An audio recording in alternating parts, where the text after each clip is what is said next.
Un saludo a todos los oyentes. Este capítulo junto al 5 y el 6 son una minisaga que en conjunto cuenta una sola historia, aunque este es el más corto de ellos, es el inicio necesario para que esta historia dé el salto necesario a donde la quiero llevar. Noches Infernales es uno de los retos más grandes que tuve al escribir este primer arco de Cataclysmus. Muchísimas gracias por su apoyo, cada día me esfuerzo más en aprender a editar de mejor manera para su disfrute, y un saludo al Discord de la biblioteca de las audioseries. Tengan una increíble semana.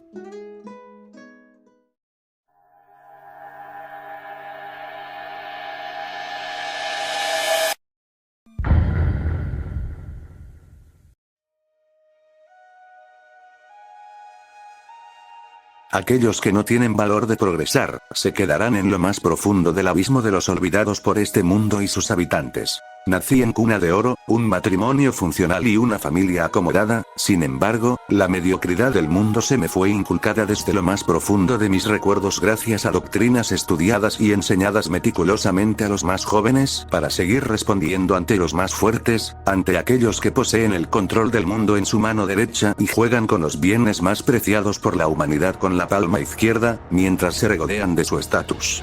El viento que hoy sopla sobre mi rostro, frente al bello amanecer de un sol libre y sus destellos que juntos cabalgan las montañas llenas de verde donde alguna vez se situaron enormes edificaciones me golpea en el rostro con fiereza cual animal indómito, diciéndome que ahora el mundo y sus alrededores se encuentran sin las ataduras que vivieron durante décadas, siglos enteros obra de nosotros, los mismos hombres. Detrás mía se extiende una capa de sangre, a mis pies se postra un manto carmesí con destellos rojizos como el fuego y la ira de aquellos que perdieron la vida ante mi lucha por la humanidad, por algo que mis hijos y los hijos de mis hijos, y las generaciones venideras podrán disfrutar de aquí hasta la eternidad. Hoy, en el ahora, en el amanecer de un sol naranja tras las colinas, con el reflejo del brillo del astro rey contra las puntas intensas de mi arma de guerra y que a su vez, es la que ha traído paz, justicia, limpieza y protección. Recuerdo aquel día como si fuera hace eternidades, el día que el cervatillo alzó el rostro por sobre las mareas del lago de sangre para observar que más allá de lo que veía aparente había un enorme mar de aguas llenas de monstruos fuera de su comprensión, alianzas, corporaciones, mutantes, enemigos, amigos, aliados y traidores quienes iban a enfrentarlo por el simple hecho de sobrevivir, producto de aquellas bombas que sacudieron hasta sus cimientos el mundo.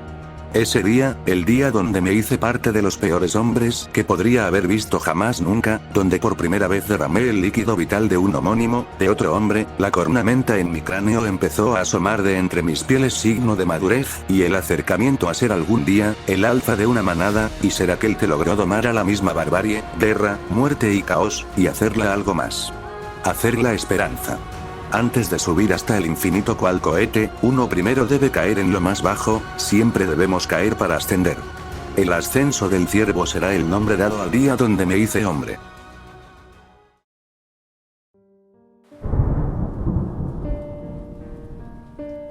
Miércoles 23 de febrero del 2033.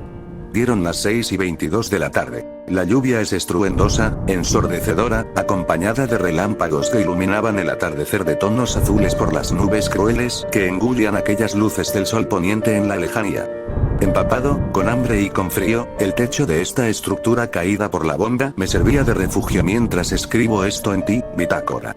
Hoy fue un día horrible, hoy fue el día que dejé de ser un humano y me hice un maldito monstruo igual al resto, no he dejado de temblar y de llorar recordando lo que cometí yo solo hoy, aun cuando ellos me ofrecieron una mano y aun cuando él me dijo que era un mal necesario, que todo hombre necesita matar por primera vez, por segunda, por tercera, cuarta, quinta, sexta, no dejo de pensar en el rostro de aquellos que hoy sus cuerpos están en el suelo detrás de las ventanas de una edificación a la que ya sé el motivo por el que se mandó, que era por cobarde. A mi lado, el arma que él me ofreció, esa puta arma con la que tomé la vida de aquellas personas que ni conociendo, me hicieron sentir peor que escoria, un demonio, un asesino cruel y despiadado, nada más que otro puto loco en este mundo donde es desenfrenado el odio y el dolor, del que yo me he hecho su contenedor. Sé que es confuso, sé que es raro, pero bitácora, hoy te contaré cómo pasé de ser un niño a ser un asesino, y nada más que escoria.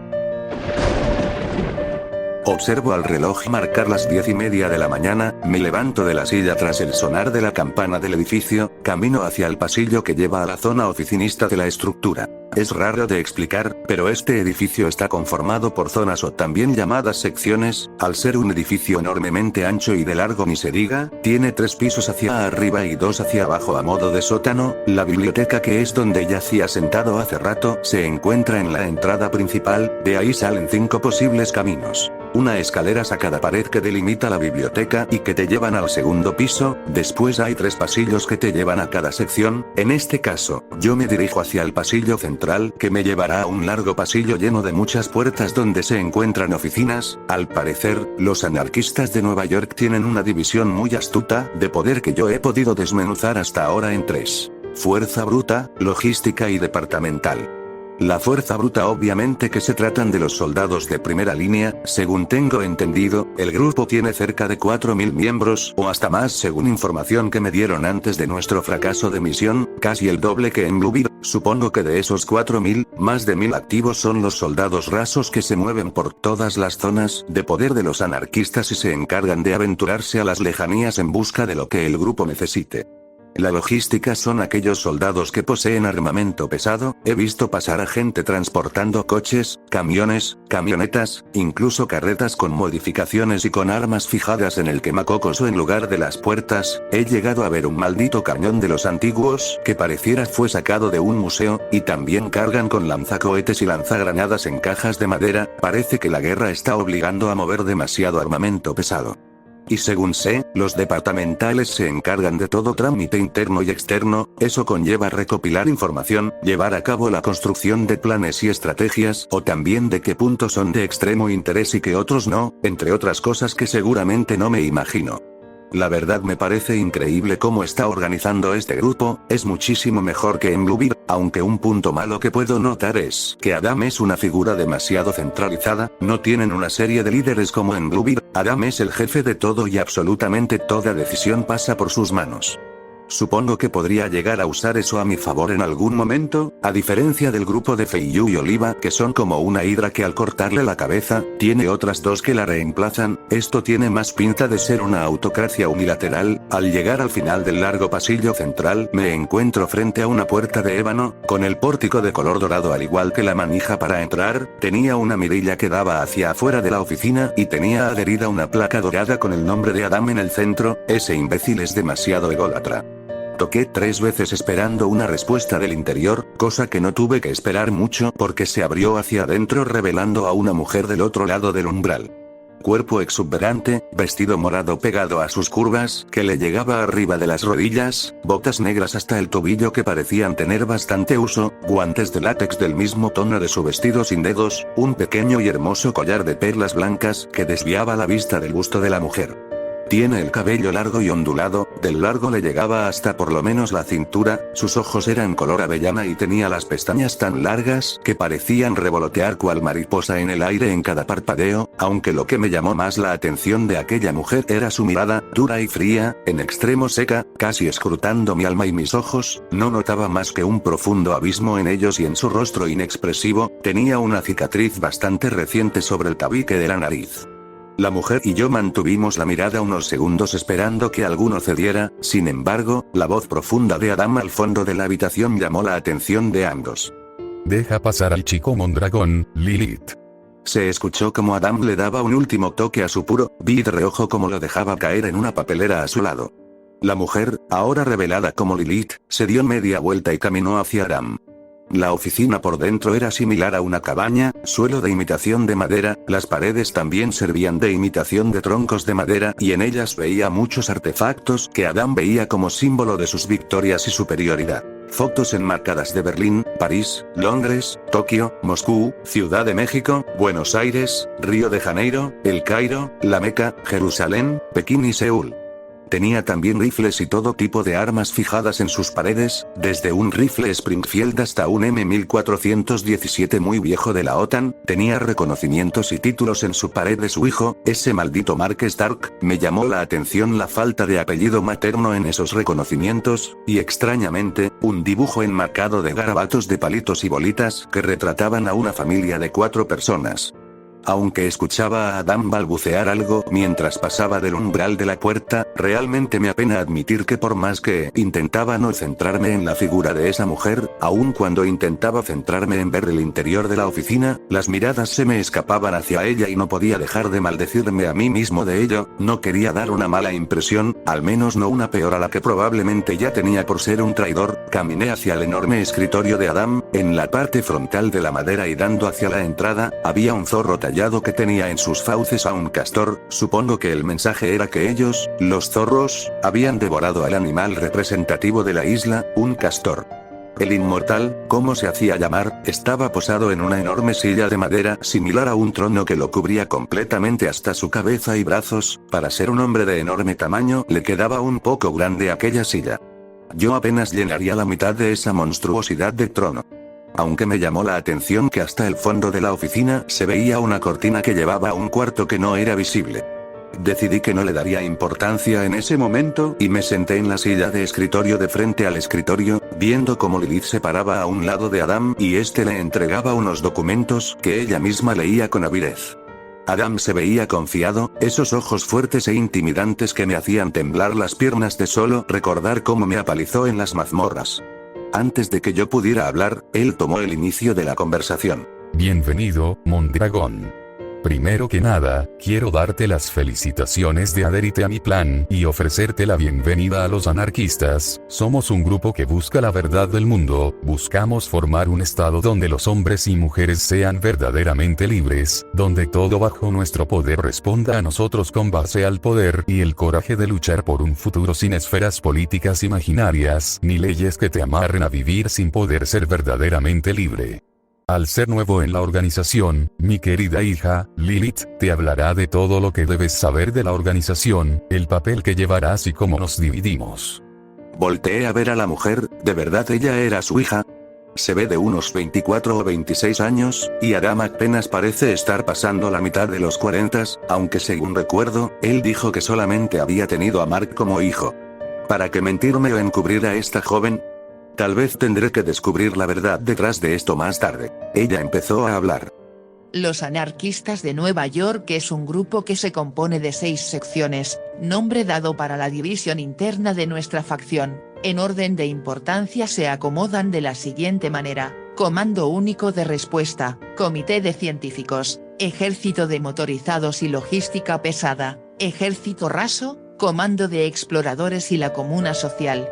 Al ser un nuevo integrante que se va a adherir como un activo en nuestras filas, serás asignado como el más bajo de los escalones de la organización. Los exploradores son un comando encargado de cumplir las tareas que se consideran necesarias tanto para el área social como militar y de inteligencia del grupo. Son por lo menos 400 miembros que se subdividen en escuadrones con un nombre clave, y de ellos tú serás el único que posee el estatus especial de garante. No serás asignado a ningún escuadrón, al contrario, cada escuadrón con el que te encuentres y sus miembros por individual tiene la libre decisión de apoyarte o dejarte a tu suerte en tus misiones, incluso rechazar tu ayuda en sus propias misiones.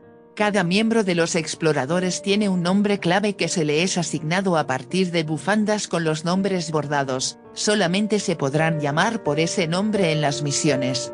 Tu nombre asignado directamente por Adam el Inmortal es Cervatillo. Terminando de hablar, Lilith se me acercó con aquella bufanda roja con la inscripción de Cervatillo puesta con hilos dorados, me puso la bufanda y la ató a mi cuello, de manera lenta, dejándome sentirla tan cerca que tuve que apartar la mirada para que no notara el rubor en mis mejillas. Lilith se alejó tras terminar de acomodarme la bufanda y se puso al lado de Adam, el cual se levantó y de su escritorio sacó algo. Se acercó a mí y me pidió ir frente a él, lo cual hice, frente a frente. De momento me apuntó un arma extraña contra la nariz, poniendo el cañón justo en el tabique y se escuchó el accionar del gatillo. Cerré los ojos, esperando el dolor o la oscuridad, sin embargo, nada sucedió. Mis piernas temblaban al sentir el golpe del cañón en mi tabique con el disparo del arma. Pero la risa atronadora llena de diversión de Adam me dejó saber que seguía en el mundo de los vivos. Ordenando que pusiera mi mano derecha al frente con la palma hacia arriba, bajó el arma poniéndola sobre ella, tomó de un mueble con muchos cajones detrás del escritorio 2 cajas con balas y me las lanzó para que las atrapara, las guardé en mi mochila y el arma la puse en uno de los bolsillos de mi chamarra para poder tomarla rápidamente. Adam habló. Esa arma es una PM-63 Rack, es el primer regalo de mi parte y de parte de los anarquistas como símbolo de que eres uno de nosotros. Cada miembro del grupo posee un arma corta de diferente tipo y estas están personalizadas, cada una de ellas tiene tu nombre asignado marcado en ella en el cañón, cervatillo. Ahora, la misión que te toca es la siguiente. Mientras Adam se volvía a sentar, Lilith se dirigió hacia mí. Tu primera misión consiste en encontrarte con el escuadrón Berserker, su líder se llama Dragón de Komodo, debes movilizarte hacia Stuytown detrás de la East 20 Street, hemos localizado que en ese enorme complejo departamental tiene una base de la policía y tú junto al grupo deben, o tú debes en caso de que te lo dejen a ti, asaltarlo y lograr extraer las cajas de municiones que ellos nos quitaron en un asalto a un convoy motorizado llevado a cabo ayer en la madrugada. Asentí de arriba a abajo, dando por enterado el objetivo. Realmente tenía mucho miedo de enfrentarme al cuerpo especial de policías, pero de ser necesario lo haría, por lo que me estoy dando cuenta este grupo puede ofrecerme la oportunidad de huir de Manhattan si logro ganarme la confianza de Adam. Si pudiera pedir una misión ya sea de nuevo al puente Kensboro o al túnel Lincoln para salir al Nueva York Continental o a Long Island. Definitivamente tendré que hacer un buen trabajo o las cosas se podrían irse al carajo. La reunión duró cerca de 40 minutos, dieron las 11:10 de la mañana y estoy de nuevo sentado en la biblioteca terminando de copiar las partes faltantes del mapa de Manhattan. Lilith me lo ofreció antes de salir de la oficina de Adam, anoté mi misión ya y las referencias físicas que me dieron para encontrar al escuadrón Berserker. Su líder, Dragón de Komodo, es un chico de 1,60 m y tiene una cicatriz sobre el ojo derecho, al parecer va acompañado pero no me dijeron más información, tendré que ver qué puedo hacer para encontrarlos ante la inutilidad del idiota de Stark, supongo que ellos también saben hacia dónde moverse y me estarán esperando en la East 20 Street.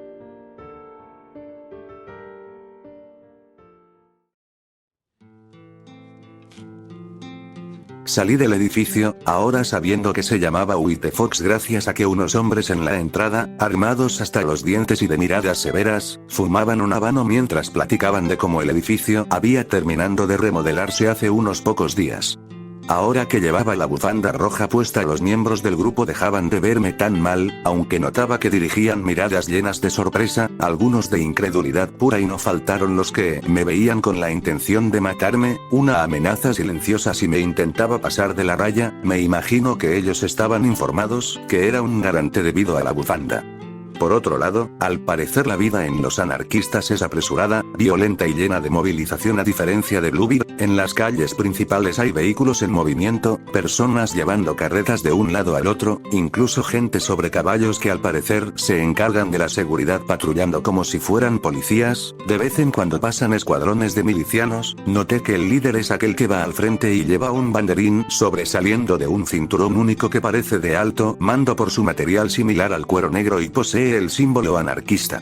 Cada escuadrón que me volteaba a ver era de manera orgullosa, engreída y llena de superioridad, excepto por los líderes, quienes me ven con extrañeza o profunda seriedad. Aunque eso sí, algunos levantaban la mano izquierda y ponían su pulgar contra el costado de su ceja para después bajarlo de manera recta. No sé si sea alguna clase de saludo, pero me parecía por lo menos algo gracioso ver esa seña. En mi viaje hacia la calle donde me tenía que ver con ese escuadrón, veía maravillado cómo los edificios, a diferencia de la anterior vez que estuve en esta parte de la isla, estaban llenos de vida, las banderas ondeando con fuerza por el viento, la luz pegando contra los detalles dorados, iluminando los cristales y los edificios, la vida rápida de esta gente fuera de las edificaciones y sobre todo, me fascinaba cómo la comida era llevada en raciones iguales a todos los edificios y al parecer, suplían lo que necesitaban en específico. Escuché escuchaba a mujeres hablando en nombre de su edificio, diciendo que necesitaban una u otra cosa de limpieza, comida o incluso de entretenimiento para los niños. Los adolescentes y pubertos recibían entrenamiento en las calles de parte de anarquistas que se veían experimentados, enseñándoles freerunning, una variante del parkour que llevaba tiempo siendo popular antes de la guerra gracias a las películas. Se me hacía divertido ver cómo se estrellaban contra cercas al intentar saltar o como luego se quejaban de golpes fuertes que ellos mismos causaban al hacer mal del movimiento necesario. Escuchaba a los hombres hablando acerca del freerunning, de cómo es lo mejor para este ambiente urbano, debido a la cantidad de obstáculos y de edificios que hay, se debe aprender a mover por los techos y las calles rápidamente y sin dar tantas maromas o movimientos exóticos que te impliquen gastar tiempo de vida preciado. Además, también podría llegar a servir en el ambiente rural aunque en menor medida. Aprender a usar el freerunning mejora la condición del usuario que lo practica constantemente y hace más fáciles las misiones. Sé que tendré que aprender a usarlo, pero eso no dejará de hacerme pensar tan solo en el pánico que me daría saltar de un edificio al otro, si no lo hice para salvar mi vida cuando cayó el edificio al principio de la guerra de facciones, menos ahora. Al ver mi reloj vi que eran las 12 en punto, así que apreté el paso. Tardé cerca de 50 minutos en llegar caminando desde el edificio White Fox hasta la East 20 Street, me tomé unos minutos de descanso en el intermedio gracias a la enorme distancia. Pasó un buen rato de haber salido de los territorios de los anarquistas y tenía que ocultarme de las patrullas del Cuerpo Especial de Policías. Todas esas patrullas eran motorizadas y estaban armadas hasta los dientes. Llegué a un restaurante de nombre Rosemary's y allí me quedé parado junto a un poste. Sin embargo, un silbido desde arriba del edificio me hizo voltear a ver al escuadrón Berserker por completo. La descripción que puedo dar es la siguiente. El primero era un chico de cabello pelirrojo, ondulado con el fleco alzado, tenía pecas rosas que sobresalían de su piel blanca como el papel, ojos marrones con aquella cicatriz que recorre desde la ceja hasta la ojera de su ojo, medía cerca del 1,70 m y tenía complexión atlética, portaba una sudadera negra con pantalón de mezclilla azul y tenis para correr negros con blanco, tenía guantes de motociclista puestos y un cinturón donde llevaba cargando una pistola. El segundo era un hombre fornido, de mi altura, usaba una camisa de vestir blanca con el cuello desabrochado, pantalón de vestir negro con tirantes en los hombros y botas altas color carbón, llevaba guantes para invierno sin dedos y una mascarilla negra que le cubría la mitad del rostro hacia abajo. Ojos verdes, cabello largo hasta los hombros negro, tez latina y una cortada en la ceja izquierda. No veía su arma en ningún lado. Cerca del borde del restaurante, una chica de aproximadamente 1,80 m, complexión de gimnasta, cabello corto hasta las mejillas pelirrojo con un fleco que le cubría el ojo derecho y con una coleta atrás, tez de tono rosado, usaba unos pupilentes que le hacían ver la iris color rojo. Usaba una playera de manga larga color marrón, era la única que llevaba mochila del grupo igualita a la mía, pantalón bombacho militar gris, botas negras con suela lisa y llevaba en su cinturón una pistola Vulcan.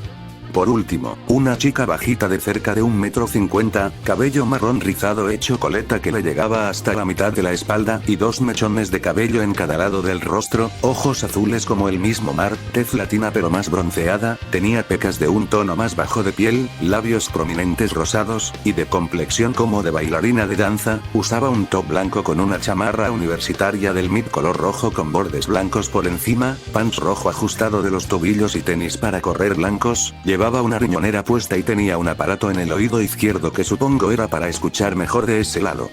El arma que sobresalía de su bolsillo derecho de su chamarra era una Glock. El simpático grupo bajó del techo de un salto y en orden de caída iba viendo sus nombres: Dragón de Komodo, Oso Negro, Leopardo Invernal y Quebrantahuesos. Dragón de Komodo se me quedó viendo fijamente, yo le sostuve la mirada por unos momentos y finalmente alzó la mano a la altura de mi estómago, tras un apretón de manos habló. Bienvenido al escuadrón Berserker, Cervatillo, llevamos esperándote unos 10 minutos. ¿Motivo de tu tardanza? Me rasqué la parte trasera de la nuca, avergonzado por haberme tardado bastante. Lo lamento mucho, no sé moverme por los edificios como veo que ustedes lo hacen, así que tuve que venir corriendo hacia acá a ras de suelo. Eso es algo que debes cambiar, Cervatillo. Te enseñaremos el arte del freerunning. Te hubieras ahorrado esos 10 minutos si hubieras ido por los techos y cortando en los callejones, pero al menos, llegaste aquí y no moriste en el camino. Quebrantahuesos tomó la palabra. Sí, esta misión la llevan posponiendo días, debido a que ninguno de los otros escuadrones quiere apoyarnos. Solo entre 4 no sería posible, pero contando contigo podremos hacerla con éxito. Yo ascendí. Oso Negro y Leopardo Invernal no se veían muy habladores, entonces comenzó la misión.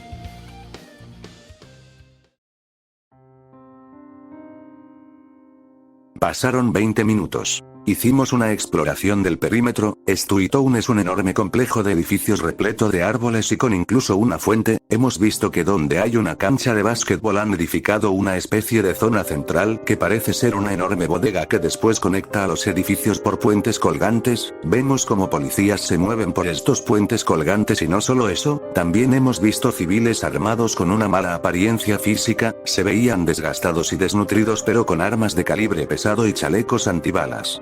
Alrededor de esa bodega hay 4 edificios que conectan directo con ella. Los puentes tienen mucha actividad de movimiento y al parecer sirven de torres de vigilancia, sumado a una función de ataque. Hemos visto cadáveres entre los árboles, personas vestidas con pantalones morados, botas y chalecos antibalas ya reventados a tiros, todos con cascos de la policía antimotines. Oso Pardo me dijo que ellos eran miembros de los American Ravens, debido al color de sus pantalones, el grupo de esa tal Reina Raven en el sur de Manhattan, y que al parecer es el que más fuerza posee de todos, así que es probable que el cuerpo especial de policías haya asaltado también a este grupo, y al intentar venir a recuperar sus cosas, estos cayeron en combate por las armas de calibre pesado. Me parece decepcionante que los supuestos miembros del grupo más poderoso de la isla cayeran como moscas de una manera tan fácil. Tal vez, puede que incluso sean un fraude, pero eso no importa ahora mismo. Nos reunimos en la pista de patinaje en hielo de este complejo de edificios y allí empezamos a formular el siguiente plan, utilizando mi bitácora para dibujar todo. El plan consiste en que el escuadrón Berserker escale los edificios que la policía usa de torres para tomar control de los puentes colgantes, tirarlos abajo cortando las sogas que sostienen esos puentes y atrasando la llegada de más elementos de policía, neutralizar a todos los que se pueda o usar fuerza letal contra ellos. Yo me encargaré de la distracción, haciendo que los policías no se den cuenta de mis compañeros escalando hacia las torres. Estas no están habitadas por lo que se alcanza a ver, así que empezaré a disparar desde una arboleda cercana a los cristales y haré que se centren en disparar hacia mi zona para tener su total atención en mí. Leopardo Invernal me dio 2 granadas de humo y una bengala que puedo utilizar para mantener la distracción. Cuando las torres sean neutralizadas yo entraré a la bodega central y empezaré a sacar todo el equipo posible. Me dijeron que lo tenían en cajas enormes, que debía sacar rápidamente antes de que se diera la alarma en todos los edificios, así que pusimos un tiempo de 5 minutos para llevar a cabo el asalto y que lleguen refuerzos motorizados con equipos pesados, para provocar la mayor destrucción posible de esta zona. Después de esto nos iríamos a la base más cercana en los motorizados. Se está nublando el cielo, nubes grises y casi negras ahora tapan la luz del mediodía. La maldita radiación nuclear o no sé qué mierda provocada por la bomba que cayó está haciendo el clima un desastre que baja o sube las temperaturas como si en un día pasáramos entre el invierno y el verano. Ya me encuentro en la arboleda y mis compañeros están en los puntos ciegos de la base de cada torre. Iniciaremos el plan en 3, 2, 1.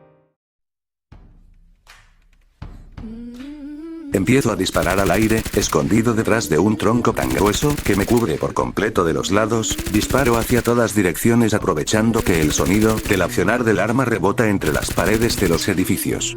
A lo lejos escucho gritos de los hombres y en un instante empieza un intercambio de fuego en todas direcciones. Escucho ráfagas y veo pegar algunas balas contra árboles cercanos y lejanos. Mantengo mi arma accionada disparando de manera torpe al no poder asomar mi cabeza. Esas balas sueltas siguen rompiendo cristales de las torres. Intentaba causarles pánico a esos hombres, pero sabía perfectamente que no temerían a un solo hombre. Entre los disparos, logro asomar la cabeza para ver que mis compañeros están empezando a escalar rápidamente, y tras sentir una bala rozando mi cabello por arriba, me muevo hacia otro árbol que se encuentra a 2 troncos de mí. Sin dejar de disparar, salto con todas mis fuerzas de árbol en árbol para acortar distancias. Tras ponerme atrás del árbol elegido, tomo las granadas de humo y les quito el seguro. La primera granada la lanzo lo más lejos que puedo a mi lado izquierdo. En ese momento se termina mi cartucho de balas. Para darme tiempo a recargar, tiro otra granada de humo hacia la derecha y, aprovechando el constante flujo de disparos de los policías sumado al eco, les hace creer que sigue habiendo accionar de armas por la zona. Al parecer piensan que hay más de una persona disparando. Rápidamente recargo el arma y vuelvo a disparar moviéndome de izquierda a derecha entre arbustos y árboles, dándole varios impactos a los edificios. Escucho una voz ronca, grave y molesta gritando que salga de allí, que lo que sea que estaba planeando no logrará funcionar. Para su mala suerte, mis compañeros ya están a punto de llegar a la cima, por lo que tomo la bengala y la prendo en un solo movimiento, la lanzo hacia otra zona de la arboleda y vuelvo a disparar con dirección a los puentes flotantes, logrando darle a algunas maderas que sirven como suelo y le doy a varias sogas que servían para mantener el equilibrio al caminar, lo que hace que algunos policías retrocedan y se vean obligados a quedarse en la punta de sus edificios.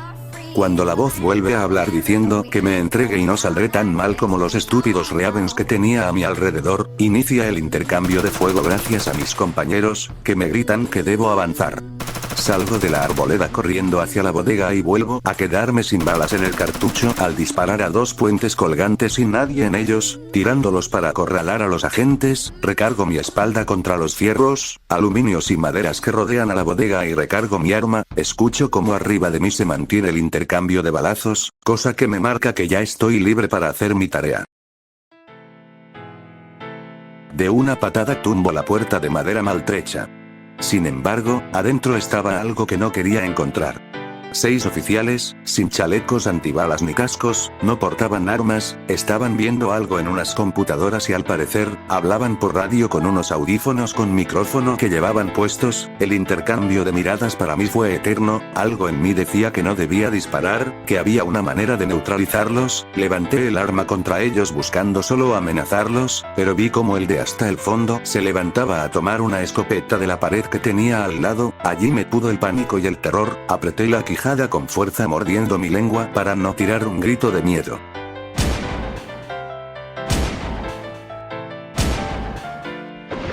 Un relámpago cayó con fuerza en la cercanía, la luz había desaparecido casi completamente, ahora luces azules y el sonido de la lluvia cayendo era ocultado por ráfagas de balas provenientes de la bodega. En el umbral de la puerta, debajo del pórtico, estaba parado cual estatua, sostenía mi arma entre mis manos temblorosas. No solo las gotas de agua caían en el suelo, lágrimas pesadas caían de mis mejillas, pues frente a mí tenía una postal de terror. 6 cadáveres.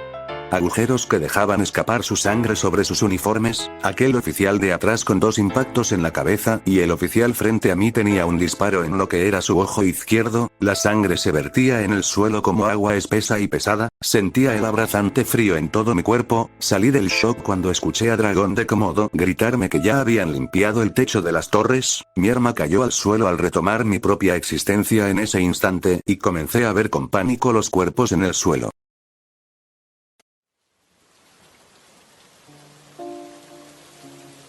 En todos veía la imagen de Williamson, aquel buen hombre que me salvó, aquel que por el maldito destino había caído por una promesa de cuidarme y protegerme con su vida. Estaba hecho un mar de lágrimas, me tapé la boca intentando no gritar del horror y mi cuerpo se tensó por completo por el miedo a caer desmayado del susto. No sé cuánto tiempo pasé ahí parado, pero mis compañeros llegaron y vieron lo que había hecho, y tras ver mi mirada, quebrantahuesos me tomó del hombro y me llevó hacia afuera. Salí del shock cuando Leopardo Invernal me habló consternada. No me digas que es la primera vez que matas, chico. No respondí, simplemente me di la vuelta junto con Quebrantahuesos y me alejé. Ella me abrazó por el costado y me puso mi capucha, pareció empatizar conmigo. Ella se puso un gorro y se cerró la chamarra para llevarme afuera de Stuytown. Llegamos a un edificio medio derrumbado en la entrada de Stuytown. La estructura parecía estable y tenía un techo donde podría quedarme para evitar la lluvia. Quebrantahuesos me dijo que debía irse para ayudar al escuadrón, pero antes, habló. Sé que es duro matar por primera vez. Cuando yo era pequeña disparé por accidente a un gatito que se encontraba en un monte donde mi padre iba a practicar caza. Me llevó y me obligó a disparar por más que no quisiera. Puso su mano en mi hombro. No estás solo, Cervatillo, cuenta conmigo cuando lo necesites. Se alejó y me dejó descansar aquí. Pasaron cerca de 10 minutos cuando escuché llegar a los motorizados, llegar junto a explosiones a lo lejos, pareciera ser de cañón o de grandas. Estoy escribiendo esto para obligarme a estar fuera del trance, del shock, de lo que sea que me causó quedarme paralizado hace rato. Lo peor es que, yo ya había disparado por primera vez hacia otro humano antes. Recuerdo que cuando estaba en camino a la comisaría con Williamson, disparé a esos malditos fuerzas especiales de la OTSC que cayeron del cielo, pero esta vez fue diferente. Ellos no me habían atacado, yo no estaba buscando sobrevivir como esa vez, y sé que ese hombre iba a tomar la escopeta porque yo estaba armado. Sabía que no debía levantar el arma, pero lo hice, y sin temerla ni deberla. 6 hombres que se encargaban de comunicaciones o de cosas administrativas murieron, y en todos no dejaban de ver a Williamson. Las lágrimas interrumpieron mi escritura, guardé la bitácora y empecé a llorar en posición fetal, mi rostro contra mis rodillas. Escucho el claxon de los vehículos y gente corriendo para ayudar a mis compañeros a cargar cosas. No sé de dónde saqué fuerzas, pero por impulso me levanté corriendo, llegué con ellos pero no escuchaba absolutamente nada, solo un pitido blanco en mis oídos y la lluvia cayendo junto a relámpagos. Dragón de Komodo me dijo algo cuando pasó a mi lado cargando cajas que no escuché. Llegué a la bodega y tomé el arma que me había dado Adam, la observé unos breves instantes, ese escrito en su cañón que decía Cervatillo, la guardé en mi bolsillo. Tomé una caja enorme que vi a la mitad de la sala, la cargué con todas mis fuerzas y volví a salir hacia los vehículos que habían entrado a donde estaba la fuente. Seguía de cerca a los anarquistas que hablaban y daban indicaciones. Todos ellos cargaban muchas cajas hechas de tablas de madera que estaban fijadas por clavos. Llegué a un camión enorme similar a uno de mudanzas, y en donde 2 hombres fornidos estaban ayudando a acomodar las cosas en el interior de este camión. Tomaron la caja que yo llevaba, ambos me vieron asombrados pero no supe el por qué, debido a que Leopardo Invernal me tomó del hombro, me hizo la seña de que la siguiera. Cuando empezó a hablar fue cuando el pitido se fue. Tú y Quebrantahuesos van en un convoy aparte, entra rápido, están llegando más policías a la zona. Entendido. Respondí sin más, manteniendo mi expresión en blanco y bajando el rostro al suelo. Al parecer no era la respuesta exacta que ella quería, o no sé, supongo que solo quería hablar porque me dijo que llegando a la base el escuadrón y yo nos debíamos ver en la biblioteca. Solamente asentí con la cabeza. Llegué al convoy, me senté detrás junto a la puerta, me puse el cinturón y sentí cómo arrancamos. El convoy era una camioneta Lobo que atrás tenía fijado un lanzagranadas, donde había un artillero que disparaba a diestra y siniestra. Solo veía árboles caer a lo lejos por los disparos, y cómo secciones de la arboleda se prendían fuego aún con la inmensa lluvia. A lo lejos se comenzaba a escuchar las alarmas de policía, tal vez estaban quemando todo como represalia por habernos robado todo ese equipo. No vi bien qué tanto era, pero habían demasiadas cajas dentro de esa bodega principal. En el convoy íbamos Quebrantahuesos, un hombre que llevaba el escrito Grajo en su bufanda y que estaba dando indicaciones con un walkie-talkie, y el conductor, a quien no pude ver. Quebrantahuesos tomó el costado de mi cabeza y, con fuerza, me jaló hacia ella para recargar mi cabeza sobre la suya, no frente con frente, solo era el contacto entre mi cabello y el suyo. Ella susurró algo acerca de que todo se volvía más fácil conforme lo seguías haciendo, y que era normal mi estado actual. En ese momento no sabía que seguía llorando, no sentía las lágrimas pasando por mis mejillas, supongo que a simple vista se hacían confusas por el agua que escurría de mi sudadera gracias a la lluvia, pero ella debió ver que esas gotas eran lágrimas por lo sucedido. El resto del camino lo pasamos así, en silencio, solo Grajo hablando a la base acerca de que el golpe había sido un completo éxito y habían logrado no solo volver a tomar las cosas, sino llevarse más y destruir parte de la fortificación de Stuitown para hacerle la vida complicada a la policía. Veía a través de la ventana cómo la lluvia caía cruelmente sobre la isla. Era increíble cómo hace una hora estaba haciendo un calor veraniego en pleno febrero y ahora llueve como si fuera otoño.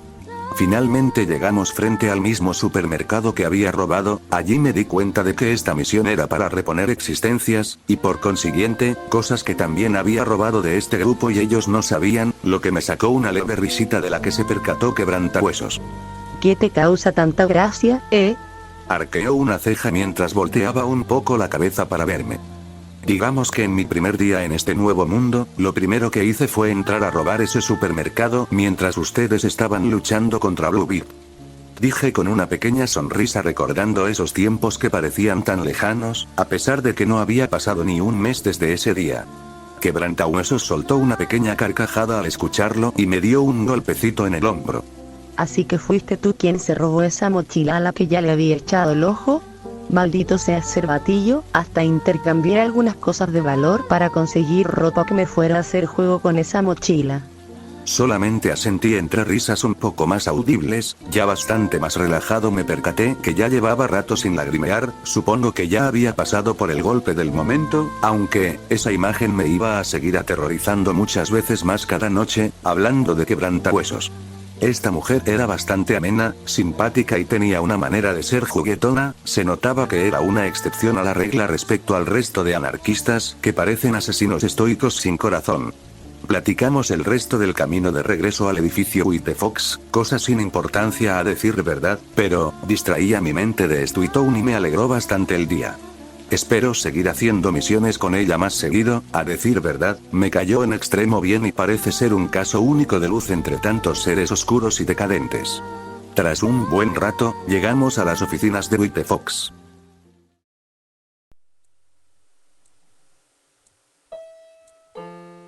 Dio la 1 de la tarde con poco más de media hora. Tras descargar las cosas en el supermercado volvimos a la base central. El escuadrón Berserker se reunió de nuevo y entre todos empezaron a preguntarme en la entrada del edificio White Fox qué me había pasado con exactitud, aunque Quebrantahuesos y Leopardo Invernal ya se daban una idea. Les revelé que era la primera vez que mataba a alguien, que antes solo había disparado a otras personas, y eso fue el día de la bomba roja, cuando cayeron las fuerzas especiales de la OTSC sobre Nueva York. Les conté de mi trauma con el oficial Walker y cómo en cada uno de esos policías no podía dejar de ver su rostro. Para mi sorpresa, Dragón de Komodo puso su brazo en mi hombro y sonrió. Me dijo que hoy la misión salió bien gracias a mí, y que fui de bastante ayuda para que nadie del escuadrón saliera dañado. Me contó que la primera vez que él tuvo que matar fue a una chica infectada de su preparatoria y que no dejó de sentirse culpable nunca, pero después entendió que era por supervivencia, y que esas acciones no definen lo que somos. Aún habiendo arrebatado vidas en pos de la supervivencia, podemos hacer cosas buenas por los demás.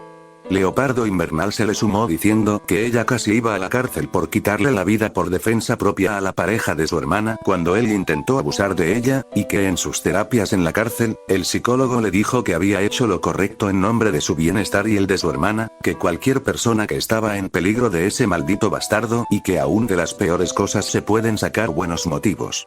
Oso Pardo, aquel hombre que parecía serio y distante, me dijo que hoy le había dado más tiempo de vida a su familia que vivía en esta parte de Manhattan, que gracias a este asalto a la bodega de los policías, habían logrado sacar medicamentos que necesita su hermano para sobrellevar su migraña crónica y para su madre, que estaba enferma tras haberse infectado de hepatitis B cuando se atravesó un dedo del pie intentando sacarlo a él de los restos de su casa que se había derrumbado. Y por último, Quebrantahuesos me dijo que ella vivió el lado malo de tener un padre ex marine. Ella fue criada con mano dura y desde pequeña se vio obligada a aprender a matar por su supervivencia. Su padre decía que era algo prioritario en situaciones de peligro, poner tu vida o la de tus seres queridos por encima de otros, y que siempre que no fuera algo hecho con el motivo único de matar por placer, ella lo veía como algo necesario para la supervivencia. Los cuatro lograron ayudarme a ver que tal vez ese hombre con escopeta no hubiera dudado de matarme a mí, y que ambos hubiéramos tenido el mismo derecho, pero que no fue un acto de maldad, fue un mal necesario en la guerra. Me extendieron su mano en caso de necesitar algo, pues decían que en su escuadrón valoraban a las personas que amaban a la vida y que no estaban corruptas por la sed de sangre que trae consigo el matar deliberadamente. Realmente me alegraron el día. Incluso puedo decir que me quitaron un enorme peso sobre mis hombros con esas palabras, haciéndome ver que tal vez hay algo más allá de la crueldad del mundo, pues, para sobrevivir, se necesita tomar acciones duras, aunque impliquen ponerte a ti y a otros por encima de la vida de los demás. Todo culminó en un abrazo de Quebrantahuesos, uno cálido que me sacó una sonrisa de oreja a oreja, y en todos juntos caminando hacia la oficina de Adam mientras yo les daba las gracias, y que siempre podrían contar conmigo de ser necesario, en cualquier momento. Estoy muy feliz de haber conocido al escuadrón Berserker. Se siente como una familia, llena de locos y asesinos, pero una familia al final de cuentas. Una familia en la que me sentí aceptado y querido y que en un futuro, me ayudaría muchísimo. En la oficina de Adam dimos el informe de misión. Adam nos hizo un pequeño interrogatorio a cada uno por separado y después nos reunió de nuevo para darnos las gracias por haber completado la misión. El escuadrón Berserker llevaba 6 misiones completadas, lo que les bastó una felicitación de Adam, mientras que a mí me dijo que ya había pasado la prueba de fuego para su grupo, por lo que estaba dentro por completo. Hablamos acerca de los cadáveres de los American Ravens, hablábamos de cómo habían civiles en mal estado físico entre las filas de los policías, cómo se habían comunicado por computadoras y electricidad con otros policías y que posiblemente el fuerte de Stuytown había caído. Adam nos explicó que los policías habían mantenido el sistema eléctrico gracias a una serie de presas hidráulicas a orillas de la isla y que daban al Hudson, mientras que el resto de la ciudad estábamos recibiendo electricidad de unas plantas que estaban custodiadas por varios grupos en conjunto en el nuevo norte de Manhattan, más en específico, por el fuerte Lincoln, que era el más grande en toda Manhattan sin contar Central Park. Nos dijo que aún en medio de la guerra, se había llegado a una especie de acuerdo de supervivencia mutua donde no se podía atacar esas plantas eléctricas. También nos habló de cómo los American Ravens era el único grupo del que nadie en la ciudad sabía casi nada, era un grupo altamente entrenado y con una cantidad monstruosa de miembros, aunque era extraño para él la vestimenta que llevaban esos hombres que describimos, pues Adam pensaba que los Ravens iban en una especie de armaduras o equipo antimotines. También nos dijo que la policía no había tenido tiempo de cortar la electricidad a todas las zonas no controladas de Manhattan debido a que, a inicios de la guerra en Manhattan, un grupo extinto llamado Antorcha Blanca había tomado el fuerte Lincoln. Ese grupo es el que negoció con los demás grupos el tratado sobre las plantas eléctricas, y aún con su desaparición a manos de la Midnight Army, se mantuvo ese acuerdo. Nos habló que los alrededores de esa zona eran las de más peligro de la ciudad, solo después de la calle Lexington y la frontera desmilitarizada con los Ravens. Pues grupo que pasara esos 3 puntos vitales, iniciaría una contienda de facciones, cosa que Bluebeard hizo. El escuadrón Berserker salió tras un rato de la sala dejándome solo con Adam. De la cortina de atrás del trono de Stark salió Lilith, ahora su mirada parecía más despierta, me veía algo curiosa, sin embargo, ella provocaba cosas en mí que me hacían no querer verla. Noté que caminaba de una forma más provocativa y me ponía los pelos de punta siempre que me veía fijamente, me ponía de nervios. Esa mujer parecía jugar conmigo aunque ni ella lo supiera, creo. De los nervios no podía ni verla a los ojos de la pena mezclada de duda y una pizca de querer más. Adam interrumpió ese momento con su voz, sin haberse percatado mucho de la situación. Bien hecho, Cervatillo, lograste ser de ayuda y no morir en el intento. Esta misión se te fue asignada para demostrar que puedes actuar en grupo y bajo presión del grupo no aislado más fuerte de Manhattan. A partir de aquí las misiones serán menos elaboradas si quieres llamarlo así. Lilith te dará la información de tu siguiente misión que tienes que cumplir mañana. Supongo que con esto mis noches infernales van a continuar, pues no me he ganado aún mi ansiada libertad. Fin del capítulo 5.